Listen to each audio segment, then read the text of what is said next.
Ok. Acabei de receber confirmação da gravação. Tá bom, então pode começar, Matthias. Então, ok. Já. I will talk in English, yeah.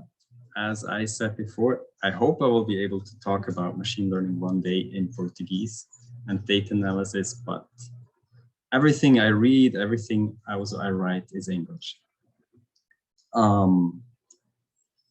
As I wrote in our WhatsApp group, this presentation is as much about presenting results as it is about explaining some fundamental aspects of machine learning. So if something is unclear or you have any questions, please feel free to interrupt me at any time. Okay, so really that you can, I hope to make the most out of this presentation. Let's get started. Here, so the study I analyzed so far mainly is from Diego. It's the study on mixed depression, where patients were treated with TBS, theta burst stimulation. And here we see the main outcome variable, which is Montgomery-Åsberg depression rating scale. We see on the x-axis we have the time points, so it goes from the baseline T0, and then week 1, T1, week 2, and week 3, which was the main outcome in the study, which I also chose as the outcome for me. So the end point is week 3. On the y-axis, we have the depression severity as measured by mothers, how I call it. Yeah, and we see in general that depression severity is going down in the sham group and in the TBS group, but it's quite messy, and there's not much difference, in fact, to me visually at least, between sham and TBS. One thing though we can notice is that the outcome in the TBS group is more spread out in both directions. We have a few people here, here, we have a few people here which have really improved a lot, so almost no or no depressive symptoms anymore, but we also have a spread in the other direction. So this bigger spread in the TBS group might be some indication that TBS actually had an effect, that it's messing with patients. Yeah. So this presentation I will divide in two parts according to two basic techniques which exist in machine learning. One is unsupervised learning, that's the one I will start with. And the other is supervised learning. Supervised learning is maybe a bit more famous, or what people think of. It's more about making predictions. But as I said, I will come to this later. Now, unsupervised learning is about finding structure in data. So there's no goal we want to reach. There is no dependent variable, or as we say in machine learning, there is no label. You probably have used some similar techniques for dimension reduction, like factor analysis. It actually can be considered an unsupervised machine learning technique. There's also, so this is one kind of direction or one kind of goal you can try to achieve with unsupervised machine learning, is reduction of dimensions. Another kind of approach is clustering, where you try to find groups in the data. And I will talk about clustering today more in depth, because it's what I did with the data. So the two common clustering approaches, one is k-means clustering and the other is hierarchical clustering. I tried both, but hierarchical clustering worked better, so I will focus on this. Now, mixed depression, it's a diagnosis which consists mainly of depressive symptoms, but at the same time, patients also show manic symptoms.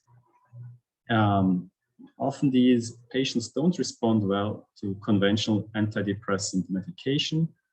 And it's also a rather new concept, or you could almost say a new experimental diagnosis, because people have or patients have symptoms from different, from opposing almost poles of the emotional spectrum. It's a big mix, yeah? So characteristics are very mixed and very heterogeneous. And that is actually, it's a good prerequisite to try to cluster the symptoms, like to look at what kind of groups of symptoms are actually present in mixed depression. And yeah, the original study didn't find a TBS effect overall, so they didn't have significant outcome. However, it might be that for some parts of the symptoms, we still see an effect of TBS. So that is the basic idea here. Because usually with unsupervised learning, you want to cluster the data or group the data, but this is only a first step. I mean, you can say, okay, we found these groups and it's nice, or you can say we were able to reduce 100 dimensions to 10, but in the end, what do you do with it? So usually it's only a first step, and then you have some follow-up step. You want to show something with this clustering you have done. And in this case, the obvious follow-up step is to see if these different symptoms clusters, if some of them profited, or if some of them showed changes in depression severity after TBS treatment. So hierarchical clustering, sometimes it's also called agglomerative hierarchical clustering. It is a bottom-up approach. So what I mean by bottom-up is it's actually 3 steps. And bottom-up means at the beginning, each sample or each data point you have is its own cluster. Then you measure the distance between all clusters, and the 2 ones which are nearest, you merge them into one cluster. And then you just repeat the second step. And in the end, you will have one cluster. So all your data points will be grouped together. I tried various scales, but I think the most useful solution I found was just by focusing on the 2 main scales. This is the Montgomery-Åsberg Depression Rating Scale and the Young Mania Rating Scale. Just to make this clear one more time, I will cluster symptoms, so items from these questionnaires. I will not cluster patients. And yeah, the similar things have already been done, or similar analysis, and there are these 2 reference studies. One was even with the elect TDCS data. The one done by Stefan Görig, and the other is from Adam Checkroad. Maybe you know this guy too. He did a lot of things on machine learning and psychiatry. So here, we already see the solution of the hierarchical clustering. Let me explain you this graph a bit. So here we have all the items which were included in these analyses. And actually a D at the beginning stands for depression. So it's an item which comes from the mother scale, or the depression scale, and M stands for mania. And here on the x-axis, you see the maximally allowed distance between data points. You see, as we increase this, the maximally allowed distance. No, we decrease this. We increase the maximally allowed distance, and the data points will become fused or merged.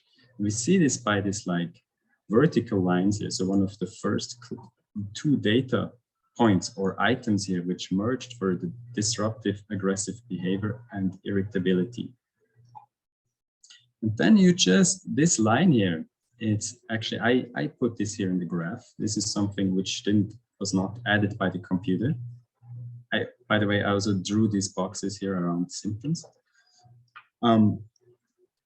So this is the clustering threshold. At this point, I said, okay, I merge data until this point, until this threshold, and then I see how many clusters I have. And this we can count how many points the lines were cut. So we see we have 4 clusters here.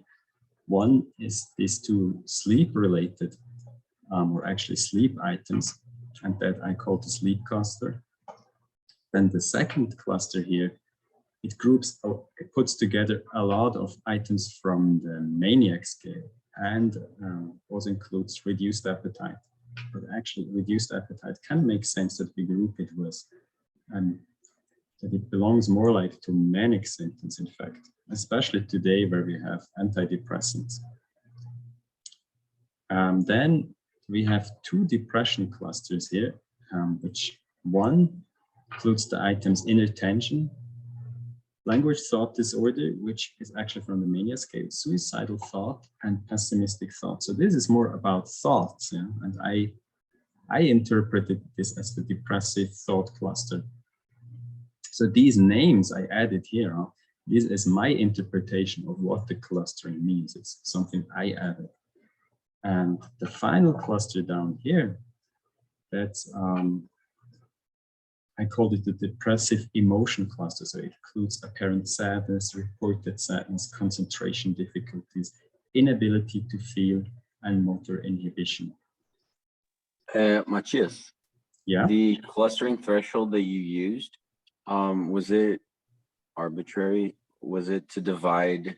I mean, it looks like it's the best way to divide these clusters, but like, how did you choose it? Yeah, I really, so one thing I also referenced these two studies, which I mentioned earlier from Stefan and Adam, and actually what they just focused on depression and they found 3 clusters. They used a slightly different questionnaire actually to measure depression, but they also found 3 clusters, one for sleep, one, I think they called it atypical cluster, which is similar to my depressive thought cluster, and the core emotional cluster, which is the last one in my case. So I try to kind of replicate this, what they found, and also what makes sense. What makes sense is that the manic symptoms all group together. So yeah, we could have chosen a lower threshold and end up with more clusters. But then it also, how do you interpret these clusters? So it's, you look at these items and you try to interpret them. What would, if these items are in a group, how could I interpret this? Does it make sense? So for example, let's say we put the threshold here slightly lower and then increased energy and motor activity, let's say we put the threshold here, would have been its own cluster, it would not have clustered. But for example, I thought it makes sense to include increased energy and motor activity together with the other manic items. For example, yeah, if I would set the threshold even higher, okay, we would just have a sleep cluster, a manic cluster, and a depressive cluster. I mean, that's another possibility. You see, this unsupervised learning is a lot of interpretation, and like it's not like just you do something, you give data as input and you get an output. I think maybe if you've done factor analysis, it's kind of similar. You could do, I mean, how many dimensions do you choose? Yeah, a lot of this is interpretation and what makes sense to you as the pesquisador, the person who's analyzing the data. I hope this answers your question. Yeah, thank you. Okay, so as I said, we actually, okay, it's nice. We have these groups and it replicates what other studies have found, which is nice too. But so what does it mean now? What do we do with this? And as I said, now we can look at, do we see differences according to the treatment in these symptom clusters? And that's what I will show you here in the next graph. So here we have box plots for each symptom cluster. I have the manic cluster, the sleep cluster, depressive thought cluster, and the depressive emotion cluster. And what I did is I subtracted the symptom strengths in these clusters at the end point from the baseline. So that means the more negative the score is, the bigger was the reduction, or the bigger was the improvement in symptoms in this cluster. We see there's some variability, like there is 0 is here. So some people have actually worsened, like they have the symptom in a cluster have become more stronger for some like outliers here, or just a few people. But most of them show reduction, the big part. But yeah, as I said, I think the most interesting thing really here is to see, do we see a difference? Like, did TBS help at least in one of these clusters? And I think what we see from these box plots, that seems unfortunately very unlikely. They are almost identical. Okay, here we have a few outliers, but these are even in the sham condition. But just by looking at box plots, it's not a statistical test, yes, but I would not expect any significant differences. And I did more detailed statistical analysis. In fact, I used linear mixed models, which I will not go into too much details now, because it doesn't really add much what we see already here. It was just a more detailed statistical analysis than this visual approach I'm showing you here. But we see that, so it showed that there were no significant differences in any of these clusters between active TBS treatment and sham.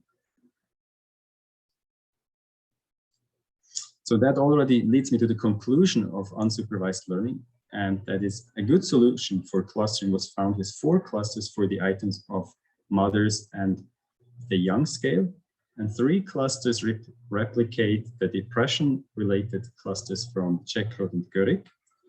And I had 1 additional cluster which contained manic items. Unfortunately, there were no significant effects of TBS treatment for any symptom clusters. However, it might still be that some patients profited from TBS group treatment. Let's say on average, this is like more what the traditional statistics does. We didn't see any effect of TBS treatment, but what if, let's say, I don't know, out of this approximately 40, 45 patients who received TBS, what if maybe 10 or 15 actually profited from TBS treatment? So that leads me actually to the next part, which is going to be about supervised learning. So supervised learning focuses exactly on this, on making predictions. So for example, in our case, trying to predict which patient would profit from TBS treatment. And that could, even if it's just a subgroup or only a part of patients, the hope is that we could identify these with a supervised machine learning model which is accurate enough. Okay, but I'm getting a bit ahead. Let me explain the fundamentals of supervised machine learning. So the aim here is really to predict a dependent variable, or as we say in machine learning, a label. And for this, we use the other variables we have, which are called features. So I think there's some just specific terms which are used in machine learning. Basically, features, as it's called in machine learning, is the same as an attribute or a predictor or an explanatory or independent variable. And the label is the same as a target, an outcome, a response, or a dependent variable. Basically, there are 2 types of supervised machine learning models. One type is called regression models. And that is if the label is numerical, as is in our case, we want to predict the depression severity after treatment. And the other are classification models. So then we have a categorical data. That would be if we would say, I know, set the cutoff on the depression severity and say everybody below the cutoff has improved, and we make a yes or no prediction whether patients will improve or not. So some common algorithms used in machine learning, there are many, but just a few are linear regression. It's actually, it's used in a slightly different way than you would for statistical modeling, traditional statistical model, but you can use regression in supervised machine learning as well. And there is this family of decision trees, random forest, and XGBoost. They're all some ways they share as a common root, and I will go into them into more detail. There's super support vector machines, there's naive Bayes, and there's artificial neural networks or deep learning. This is super sexy and nice, but unfortunately, it only really works if you have big loads of data, which is not our case. So if we build a supervised machine learning model, what do we do with this? Like, how do we decide if it's good or not? Like, do we do a significant test? I mean, that's what you would do usually in statistics. But usually, actually, in fact, in machine learning, the focus is not on if the model is significant or not. We just want to have the best performing model. So the focus is on performance. How do we measure performance? Well, it depends on the type of machine learning model we have. For regression tasks, so a continuous label, you can look at the root mean square error or R squared. So root mean squared error, or short RMSE, is the mean squared error. You focus on the mean squared error and you try to minimize this. This is actually also what common regression does. You take the square root of all the distances between the predictions and your actual data points, and you try to you use some mathematical tricks or whatever program you use does this in the background for you. So you try to minimize these errors. So that's the root mean squared error. We take the root at the end because then this measure is in the same scale as the dependent variable. So for example, let's say the root mean squared error is 8. That means we are within, the prediction is on average 8 points off. Actually, we'll look at this in more detail afterwards when we have the real numbers. R squared, on the other hand, is another measure. And to measure performance of a regression task. And it can be understood as percent of additional variance explained in comparison to a simple mean prediction. Okay, let me take this apart a bit. So as a baseline, we look at how good as a baseline, we take just the average value of all dependent outcomes we have, or measurements. And then the R squared tells us how much percent of the variance our model can explain above that. For classification tasks, you have other measures like accuracy, F1 score, or area under the curve for the receiver operator characteristic. I will not really go into too much detail now here because I will not be using them. So I said performance is very important in machine learning, but how actually do we measure performance?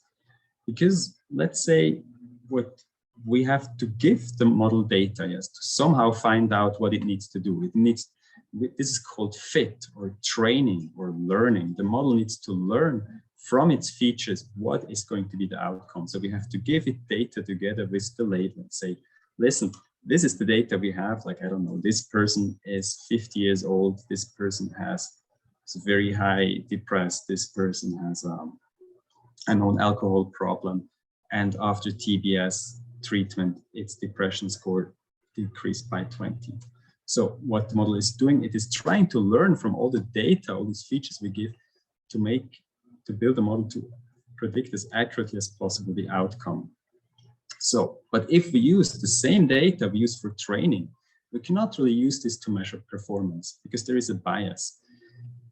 This would lead to what is called overfitting. I mean, in a way, the model has already seen the data, we can say. Instead, we're not really interested in how good the model will be for the data it has already learned. We want to actually know how good would be this model on new unseen data. So data where it doesn't know what is the label or the outcome. So this is called the generalization performance. And this is why usually in machine learning, you do some kind of splitting. You separate your data somehow. And one part of your data, usually the bigger part, you use for training. And a smaller part afterwards, you use to actually measure how good is my model. Then you use these measures, which I just showed you before. Okay, but stay with me. This is just the beginning. This will get a bit more complicated because in fact, There are also hyperparameters. So hyperparameters are model settings that cannot be learned by just fitting a model. What could be an example for this? Okay, let's stay with regression. Maybe you know that you can use regularization or penalization terms for regression to get better fitting models.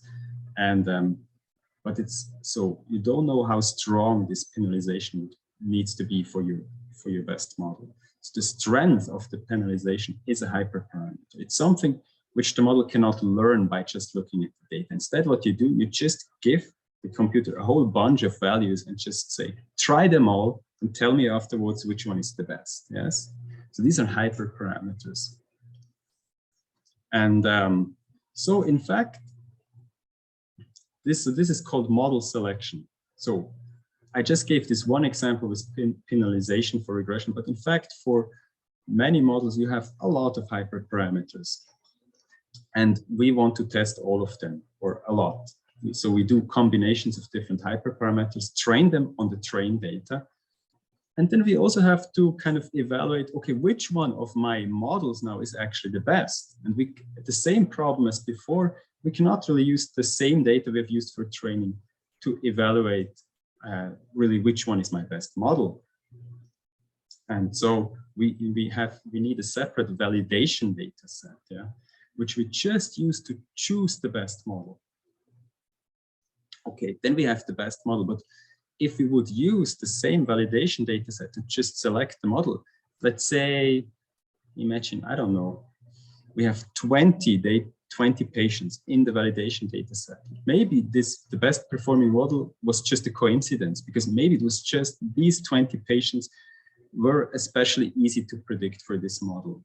So we could introduce another bias if we use the same data set to validate our model, so to decide which one is the best, and afterwards to say how good is our model in general. So that's why we have these three splits. So we train the data, we do model selection, we train a lot of different models, we select the best performing model with the validation data set, and afterwards the best model we evaluate on the test set. Are there any questions about this? I guess not. Okay. I actually have a question. So yeah, go ahead. You train your model in a part of your data set. You use another part of it to validate, and then another part of it to test, right? Yes. Exactly. Could you like split the data into training and test, and then you do with the training set, you do like a k-fold cross validation thing to, yeah, I do. Okay, yes, I'm getting there. Okay, the next step will be cross validation. Yeah, the question was if the validation in the training set could be the same data if you do use the k-fold cross validation. Yes, yeah. So that's exactly going to be on the next slide. Yeah, so maybe I just continue, and if you have questions afterwards, you ask. Okay. So yeah, he already mentioned it. There is cross validation, and there is a problem in this approach. I mean, if you are, I don't know, Facebook, and let's say you want to do some analysis, some prediction for you, millions of users, it's no problem if, I don't know, if you have to drop, if you use, let's say, 1 million of your samples for just testing, another million for a validation, and you can sure this will generalize to the population, no problem. However, here in my case, I have 89 patients. Yeah? So how many patients should I use to test? Like, what is a big enough number? Like, can I use 5 patients? Like, will this be an accurate representation of? Sorry, that was my phone. Will this be an accurate representation of the general population? Like, will this be enough to give me a good prediction? Probably not. So let's say we use 10 or 20. However, that means we throw away 20 patients out of my 89 we could use for training. And of course, the more patients we can use for training, the better the model will be. So there is a kind of trade-off, yeah, in these splits. And the solution to this is actually one way or one workaround is using cross-validation. So that means instead of just making one split, here in this case, we make several. In this, as the illustration here shows 5 splits. Yeah? So we would train 5 different models. The first we would use on this part of the data and test on this. The next model we would train on this part of the data and test on this, etc. So we would end up with 5 different models, and afterwards we could just take the average or to like get an idea how good is my model. Yes. Yeah. However, it gets a little bit more complicated because I told you before we actually need a test set and a validation data set, and that's where nested cross-validation comes in. So this is like, maybe if you ever thought about programming, it's like using a nested loop. You have a loop within a loop. So here is just one example. We would split the data into a test set and a training set. And then the training set, we would split again into a validation data set and a training set. And we do this split here. It's shown we do the split 4 times. So we have 4 different validation data sets, yeah? And then we can look at so in, let's say, and we trained a whole bunch of data, a whole bunch of different models with different hyperparameters on these different splits here. And we validated them on different validation data sets. And then we can just look at the average, which model actually performed best on the average. And then we take this model and say, okay, that's my best performing model so far, or the one which probably would perform the best. And then we use the test set to evaluate how good is my model. And that is just one loop. Okay, then as a next step, we go down here and we choose a different test set, and we just repeat everything again. Okay, so the inner loop is used to like tune hyperparameters, decide which one is my best model, and choose this. And the outer loop measures generalization performance. So the number of selected models is equal to the outer folds, like to the outer folds. Folds is just another word to say how many splits do we do. And so we will get several best performing models, yes. And we can measure generalization performance by taking the mean and the standard deviation. Okay, there's then one problem introduced by this nested cross-validation is that in the end, we don't end up with one model, as we end up with all these models. So which one should be our final model? Which model should we really use?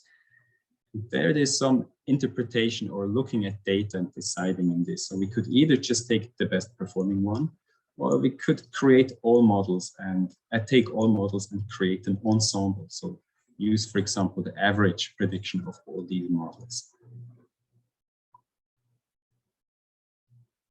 Okay. So any questions about nested cross-validation? Just about choosing the final model. Both methods are okay. Like you can just pick the one that performed best. But on the test set, right? Yeah, of course. For this, you just look at the performance on the test set. Yeah. And as I said, there's some interpretation. I mean, it can be that you get, let's say, in an ideal case, within every inner loop, the same hyperparameters or the same model gets selected as the best model. And you would have actually these models that get tested on the outer loop are all the same. Then you could just say, okay, amazing. I just need to take one. Or let's say they just vary a little bit, or let's say one clearly performs better than the others. Probably that can be a bit dangerous, but let's say you find some configuration of models that perform better than the others. So you just need to look at it and to decide what makes more sense. If you get very different models, it might make more sense to take all models or really think about what is going on in your data, because if it's very unstable in the sense, models differ a lot, the selected model, maybe then your approach is not the best. And you need to go back and see what you can improve. Okay, cool. So now we come to the algorithm I have been using, and this is called extreme gradient boosting, or XGBoost. And I call it the new star of the show, because it's an extremely popular algorithm because of speed and performance. Some people also say it ended the reign of linear regression because it's a model that consistently performs better than linear regression or any other model on average we have had so far. Well, a caveat or a comment in parentheses, there is also deep learning and artificial neural networks, but this is just for huge data. Okay. But for the data we're dealing with here, XGBoost is most likely the model that will perform best. So gradient stands for gradient descent. And this is where a lot of like multivariate calculus and complicated math comes into it. But just to give you the gist of it, it's like partial derivatives are used to reduce an error function with many variables. Okay.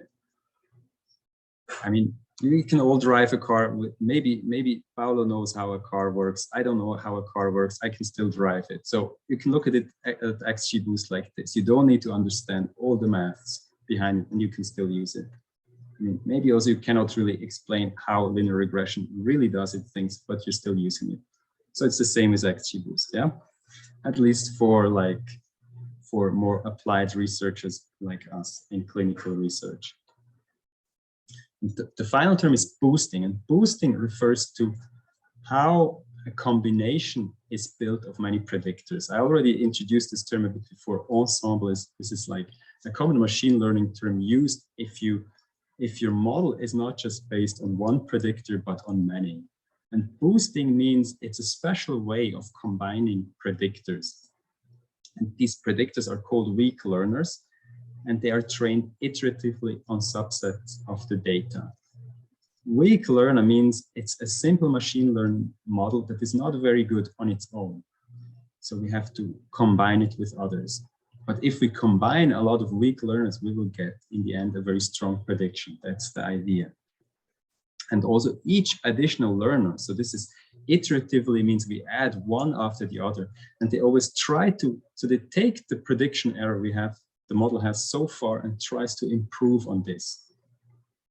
So the final prediction will be based on all models, and with each model's prediction will be weighted according to its performance, or each model's contribution to the prediction will be weighted according to its performance. In the case of XGBoost, these weak learners are decision trees, which is another machine learning model. So you're wondering, what are decision trees? Well, decision trees are actually more simple to understand. So this is a decision tree. It's actually the first decision tree my XGBoost model built. And it built, as I said, it built an ensemble. So it built 50 different trees. And here we just see the first one. So how does it work? A decision tree works, you start here at the top. You look at, it took some feature. In this case, it took some item. Actually, this isn't the item 18 here from the World Health Organization Quality of Life questionnaire, and looked at it, is your value lower than 3.5? If no, we're already done. This is called the leaf of the decision tree. It already says, okay, in this case, my prediction is this value here. However, if the number is higher, or if the number is missing, this is actually an interesting feature of XGBoost. It also learns how to deal with missing data. So if the answer is yes, it looks at another feature. So here it's Apresentação. This is from the Escala de Ritmos Biológicos, which was another scale just in this question, in this study, which was used or measured, and looks at this. And based on what is the score in this item, it will split make another split, etc. And in the end, here at the bottom, we end up with different predictions. So there's some hyperparameters here, actually. I said I would give you some examples. So one hyperparameter is, for example, how many weak learners, or in this case, how many decision trees should XGBoost build? And you could use 50, you could use 100, you could use 500. But because my data set is small, yeah, I tried different values, as I said, but 50 gave the best performance. Another hyperparameter is tree depth. Tree depth means how deep can a decision tree go? And a tree depth of 4 means there is a maximum of 4 layers of splits the model can do. Okay. Sorry, maybe it's a silly question, but did you previously decide which question will be followed by the next one? I mean, because these are different questionnaires, right? Yeah. Yeah. No, this is a process which is fully automated. So what I tell, I think I will talk a bit more about this also in the next slide, but what I tell is just, this is my dependent variable, this is what I want to predict, and this is all data I have. Now I can tell, I tune hyperparameters, I tell like the model, build 50 models or build 100 models with a tree depth of 4 or 6 or 8, and try to make predictions as accurately as possible. So, and then the model will just choose. This is again a more complicated method behind it, but it will choose features based on how informative they are. So, and for some reason, I thought that this item 18 of the World Health Questionnaire was really important and chose this as a first split. Okay, thank you.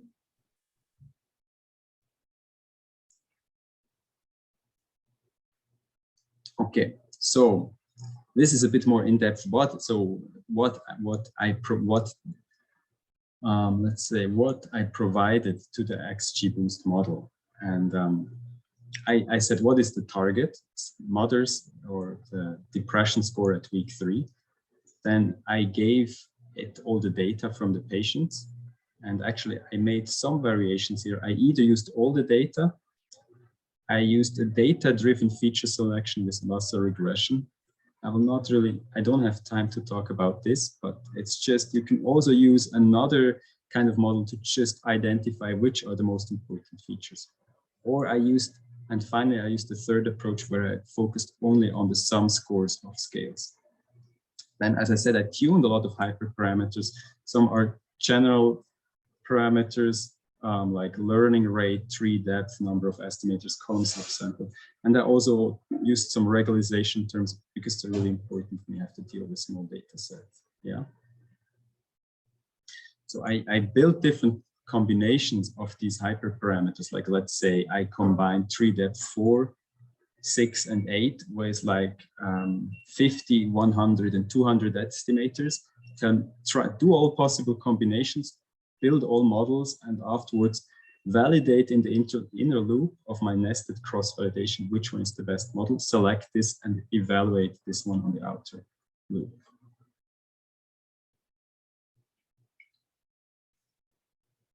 So here we have the performance of my different models. As I said, I tried 3 different approaches based on 3 different kinds of data. I either used lasso regression, a data-driven approach to reduce features, and I ended up with 108 features.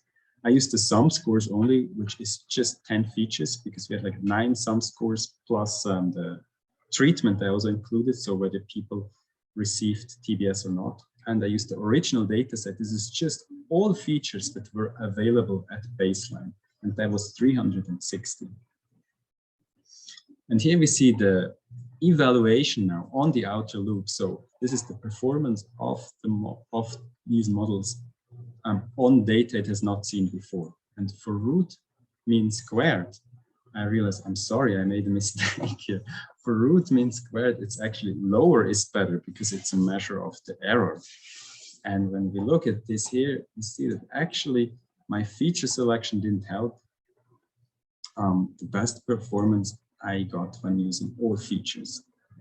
And for R squared, we can say is a kind of percent of explained variance above just a simple mean prediction, the expected value. So here higher is better. Sorry about this. So we see actually for Lasso, on average, it doesn't perform better than a simple mean prediction. That's quite disappointing. And also for just using the sum scores, it's better than predicting the mean on average, but some models also were just as good as predicting the mean. When I used the original data set, we can say 31% of additional variance was explained. So that's okay, but honestly, it's not amazing. So the very interesting question though is, was condition included as a predictor? Because this is a kind of indication if treatment had an effect. So condition is just a variable which says 0 or 1. So 0 for control or sham treatment and 1 for real TBS treatment, yes, active TBS treatment. And we see that in 2 cases, condition wasn't even included as a predictor. So it was never selected as a feature or was never used in a decision tree to make a split. It was used for the middle here, where we just had 10 features. And I will show you this on the next slide now. So here we see feature importance for XGBoost for the model where I used sum scores only. And the feature importance here on the X values, actually it's a very simple measure. It just counts how many times a feature or a variable was used in a tree to make splits. Remember, I said we actually used 50 estimators, but in this model specifically, we only 25 estimators were built. So the 50 was just for the best performing model, which is not this one. But I'm just showing you this because it's the only one where condition was included as a predictor. So we can see here that, for example, this total, which is the Barrett impulsiveness scale, the total sum score of this scale was used 22 times in decision trees to make splits. The Hamilton anxiety scale was used 21 times. This is a morningness, eveningness questionnaire, so something about your biological clock, your day-night cycle.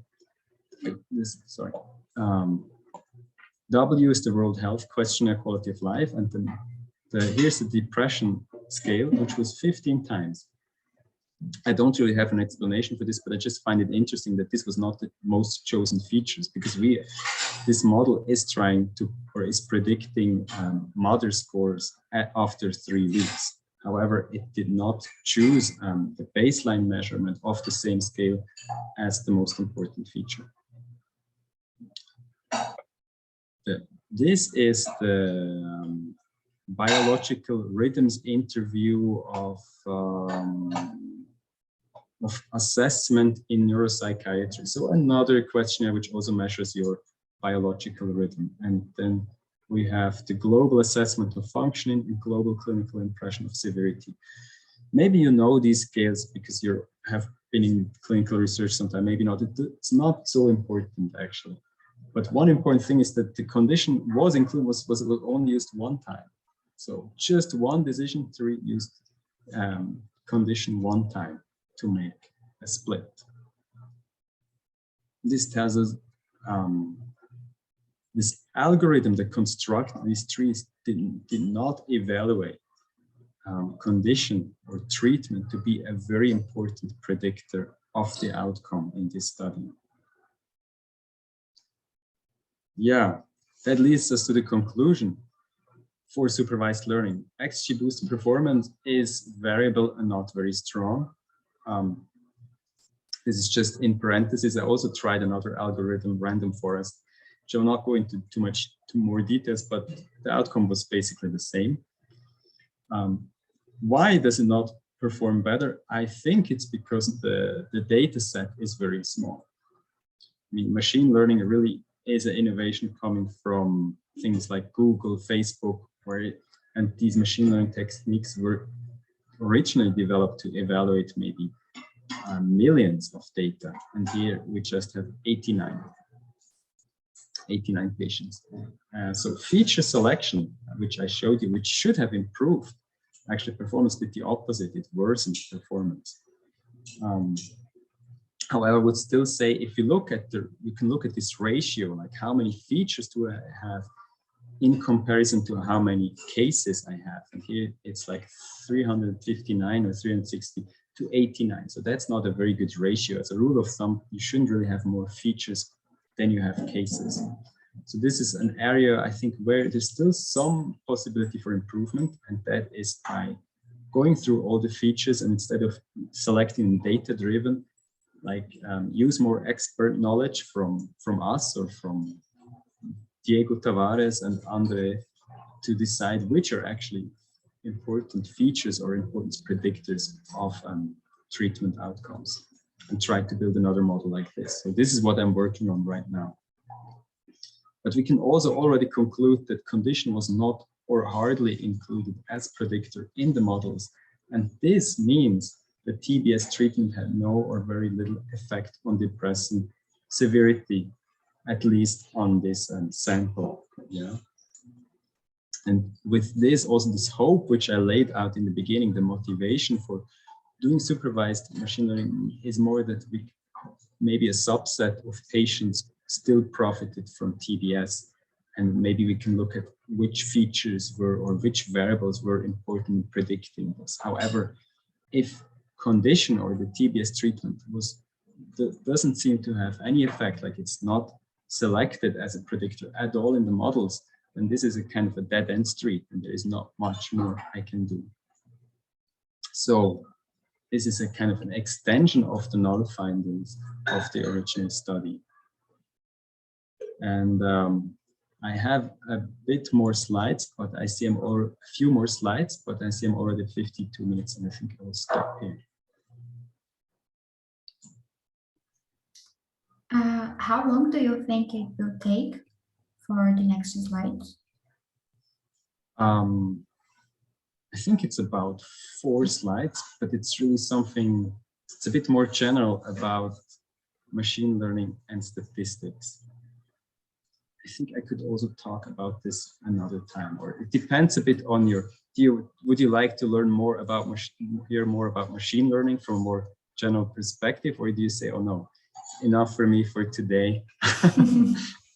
Yeah. We have to check with the others. Do you think like in 10 minutes we'll have like a general idea of what you want to say? Yeah, I think I can try to be more fast on this final slide. Yeah. Okay. Okay. So is it okay for you guys? Like, oh, I don't know. I'm sorry. I'm receiving a call from Bruna. Maybe there is something I have to solve. Okay. Yeah. So then. Okay. 10 more minutes. It's fine for me. Okay. Good. I will try to go fast. So lately somebody posted this image here in the WhatsApp group, in our WhatsApp group, and it says, "Tell me the truth. I'm ready to hear it. You don't need machine learning for that." So I don't even know who this is. Maybe it's Harry Potter. Sorry, Matthias. Actually, we have to finish because they are going to use Zoom now for another meeting. So I'm sorry. Okay. Yes. So let's stop. Okay. So I will end with this cliffhanger. Is this the take-home message? We don't need machine learning for that. Well, I have an answer in like 3 slides, but I will save this for another opportunity. So, any questions? No, I'm just curious about the rest of the presentation. So next next time, I really want to know what's next.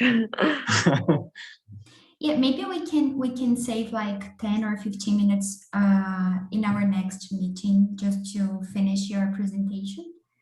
Yeah. I'm really sorry, but they really have to use it, and so we have to finish now. But congratulations and thanks a lot for your presentation. Yeah. Thanks a Well, lot, Matthias. I'll pause the video, okay?